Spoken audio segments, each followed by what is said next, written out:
نحمدہ ونصلی ونسلم علی رسولہ الکریم اما بعد قال النبی صلی اللہ تعالی علیہ وسلم الصوم لی انا اجزی بہ وفی روایت اخری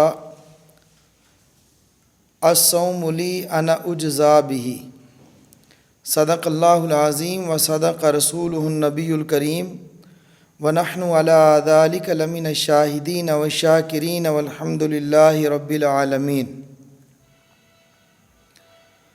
اللہ جل جلالہ کے پیارے حبیب حضرت محمد الرسول اللہ صلی اللہ تعالی علیہ وسلم کا ارشاد گرامی ہے کہ اللہ جل جلالہ ارشاد فرماتے ہیں، یعنی اس کو حدیث قدسی کہیں گے۔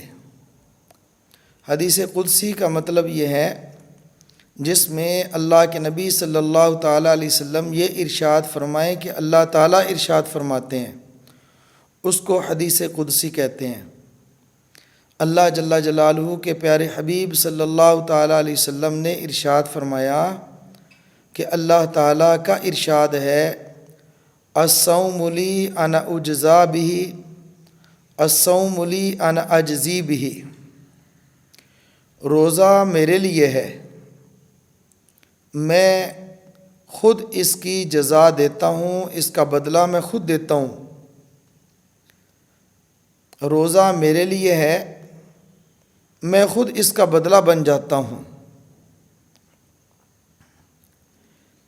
باقی اعمال نماز، زکوٰۃ، حج، جہاد، تلاوت، نوافل، صدقات، خیرات، جتنی بھی عبادات ہیں ان کو دیکھا جائے تو سب کا بدلہ اللہ رب العزت جنت عطا فرماتے ہیں۔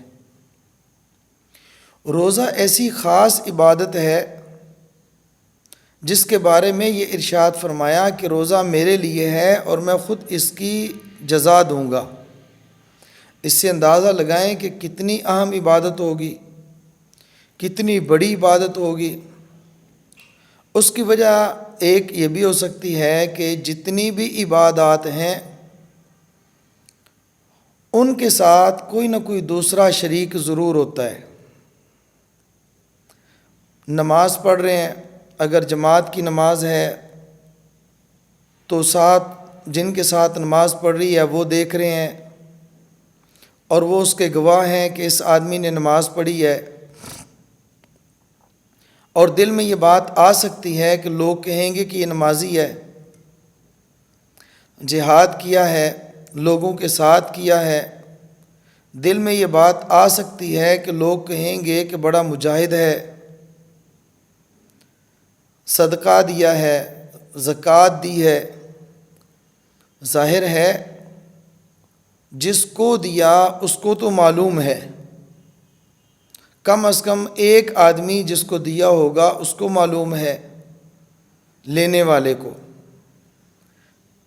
اور اس کے اندر یہ دل میں بات آ سکتی ہے کہ فلاں آدمی سخی ہے۔ لیکن روزہ ایسی عبادت ہے جس نے روزہ رکھا اور جس کے لیے رکھا صرف دو کو معلوم ہے۔ یعنی جس آدمی نے روزہ رکھا صرف اس کو معلوم ہے کہ میرا روزہ ہے، اور جس کے لیے یعنی اللہ جل جلالہ کی ذات کے لیے رکھا تو اللہ کو معلوم ہے کہ اس آدمی کو روزہ ہے۔ روزہ رکھنے کے اندر اخلاص ہی اخلاص ہے،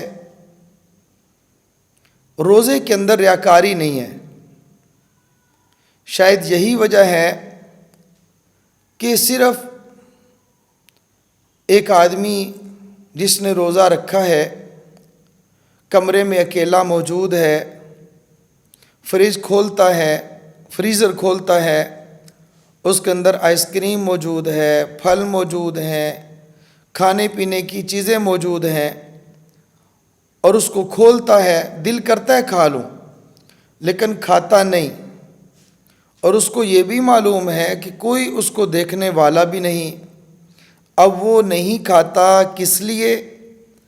اللہ رب العزت سے ڈر کے کہ میں نے اللہ کے لیے روزہ رکھا ہے، آج میرا روزہ ہے اور میں نہیں کھاؤں گا کیونکہ میرا اللہ مجھے دیکھ رہا ہے، میرا اللہ مجھ سے راضی ہو جائے، اگر میں نے روزے کو توڑ دیا میرا اللہ مجھ سے ناراض ہو جائے گا، میرا اللہ ناخوش ہوگا۔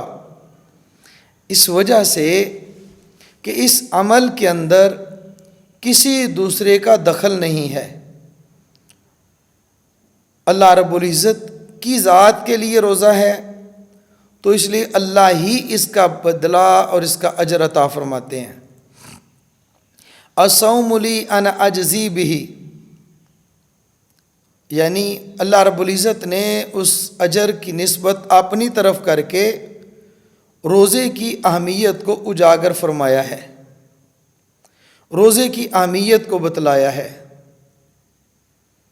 اور دوسری بات اگر یہ کی جائے تو وہ اس سے بھی زیادہ اچھا، اس سے بھی اعلیٰ ہے، الصوم لی انا اجزا بہ۔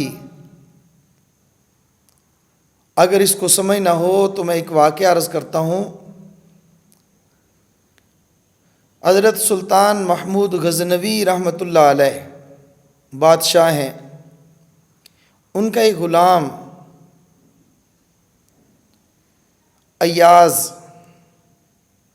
محمود اور ایاز غلام تھا، محمود نے اس کو اپنا بڑا قریبی کر لیا۔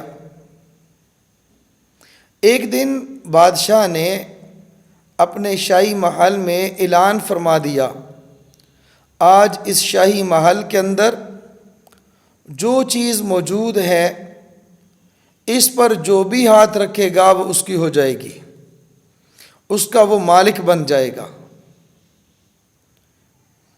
ایاز باہر تھے، محل کے اندر آئے، ہلچل مچی ہوئی ہے، کسی نے کچھ اٹھایا ہوا، کسی نے کچھ اٹھایا ہوا، سامان ہاتھ پہ رکھا ہے، کندھے پہ رکھا ہے، سر پہ رکھا ہے، لوگ سامان اٹھا رہے ہیں۔ ایاز بڑا پریشان ہوا، پوچھا کہ بھائی کیا ہوا، معاملہ کیا ہے، خیریت تو ہے؟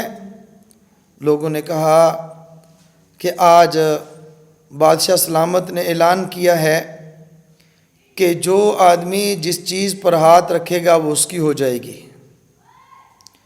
ایاز نے یہ بات سنی، بڑا خوش ہوا، تیز تیز چلتا ہوا، دوڑتا ہوا سلطان محمود کے پاس پہنچا، پہنچ کر کہنے لگا کہ بادشاہ سلامت، آج میں نے لوگوں سے سنا ہے کہ آپ نے کچھ اعلان فرمایا ہے۔ بادشاہ نے کہا ہاں میں نے اعلان کیا ہے۔ تو بادشاہ سلامت جو آپ نے اعلان کیا، آپ اعلان دوبارہ سنا دیں، میں آپ کی زبان مبارک سے سننا چاہتا ہوں۔ بادشاہ نے کہا کہ آج میں نے اعلان کیا ہے اس محل کے اندر جو چیز موجود ہے جو بھی اس پر ہاتھ رکھے گا وہ اس کی ہو جائے گی۔ ایاز نے پوچھا بادشاہ سلامت، آپ اپنے اس اعلان پر قائم ہیں؟ ابھی بھی یہ اعلان باقی ہے؟ اس نے کہا کہ کیوں نہیں ایاز، بالکل میرا یہ اعلان اب تک باقی ہے۔ ایاز نے اپنا ہاتھ بادشاہ کے کندھے پر رکھ دیا۔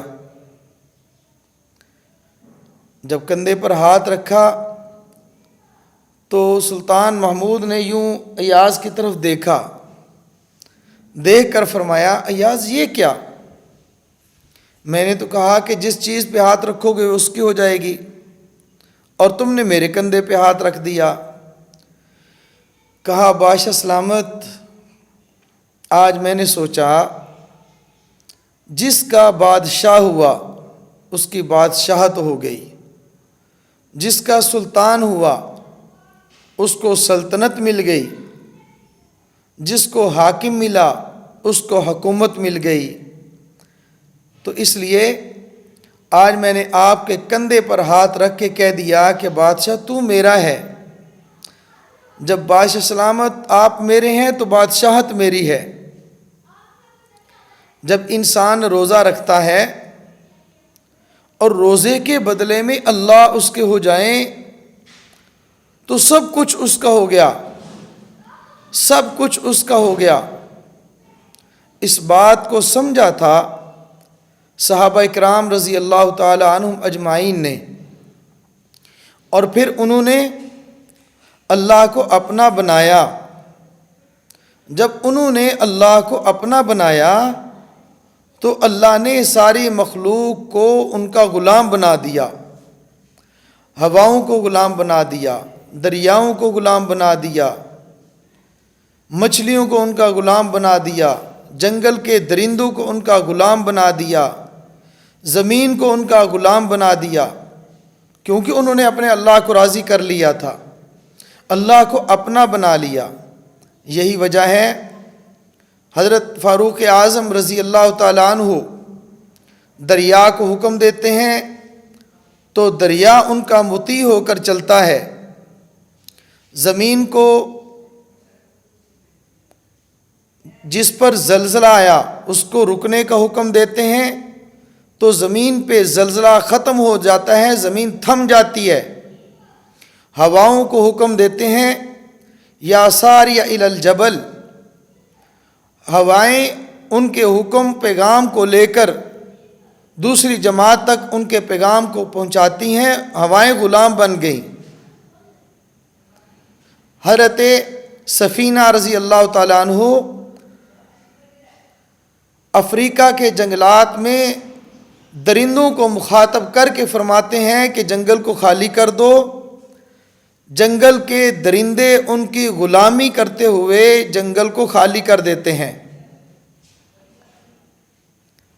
حضرت سعد بن وقاص رضی اللہ تعالیٰ عنہ اپنے لشکر کو لے کر دریا کے اندر اپنے گھوڑوں کو دوڑا دیتے ہیں تو دریا ان کے گھوڑوں کو ڈبوتا نہیں ہے، ان کے سامان کو ڈبوتا نہیں ہے، دریا ان کی غلامی کرتا ہے، کیونکہ انہوں نے اپنے اللہ کو اپنا بنا لیا تھا۔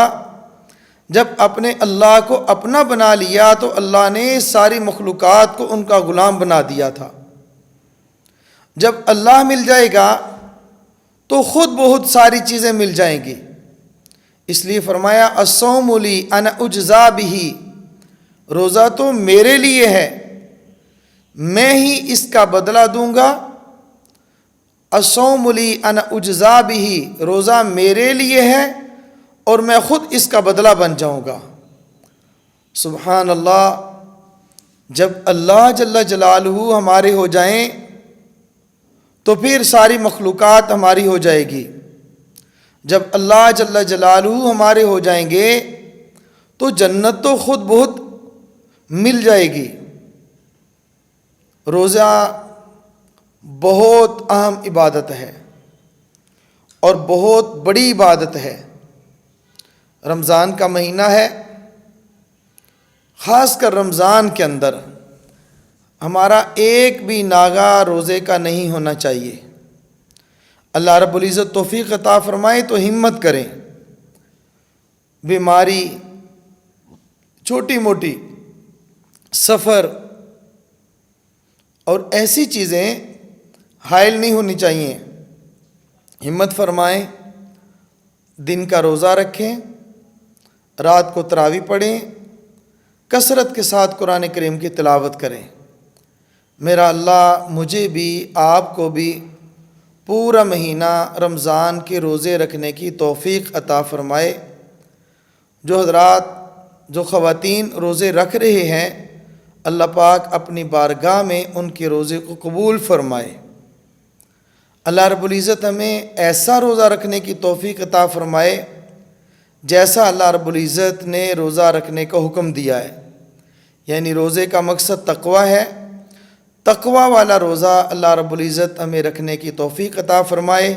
وآخر دعوانا ان الحمد للہ رب العالمین۔